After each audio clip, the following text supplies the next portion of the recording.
হিন্দু ভাইদের প্রতি আঘাত। বক্তব্য দেওয়ার মতন ভাষা জ্ঞান কি হয়েছে? দীর্ঘ 18টি বছর বন্ধ অবস্থায় কি বক্তব্য ভাষা খোলা কি সম্ভব? এখন আতঙ্ক কাজ করে। রাত্রে নিশীতে কখনো সময় পুলিশ বা সেনাবাহিনী আজকে নিশ্চয়তা দেওয়ার মতন সময় ছিল না দীর্ঘ 18টি বছর। বন্ধুরা আমার ধন্যবাদ। আজকে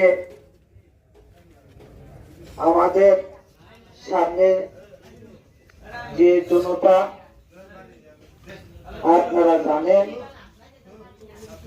অত্যন্ত দুঃখের সাথে জোরালো ভাবে বলতে হয় আমাদের মধ্যে অনেক নেতা তৈরি হয়েছে, কথাটা সত্য।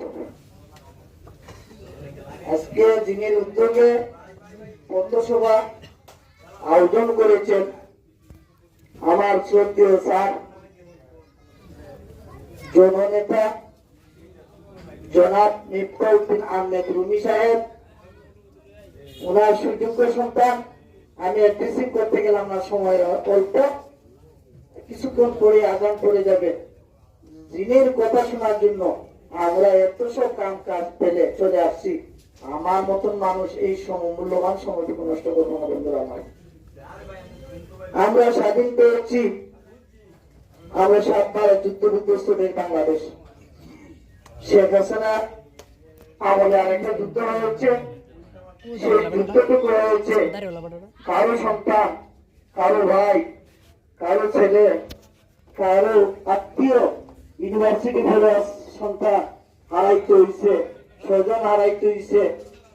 বহুত কষ্টের বিনিময় সেই যুদ্ধটুকু 5ই আগস্ট, গত 5ই আগস্টে আমাদেরকে দিয়ে দিচ্ছে বন্ধুরা আমার। যারা শহীদ হয়েছে তাদের আত্মার মাতৃ কামনা করে আমি আপনাদের কাছে আবেদন রাখলাম, যারা মৃত্যুবরণ করছে ঈশ্বরী সরকারের আমলে তাদের সুস্বাস্থ্য কামনা করে আমি আমার সংক্ষিপ্ত ভাবে বিষয়টি কথা বলে আমি আমার বক্তব্য শেষ করব।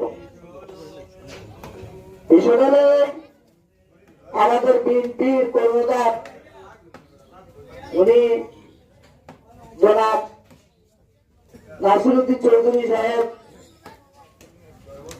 আমরা ওনাকে নিয়ে 3বার নির্বাচন করেছি। আমরা ওনার আমলে 1400 ভোট থেকে 84,000 ভোট পেয়েছি, পাস করতে পারিনি বন্ধুরা। এখন আমি আসলে ভাষা জ্ঞান হারাই দিচ্ছি, অনেক দূর থেকে আসছি, আমি ক্লান্তিত, আমি আশাবাদী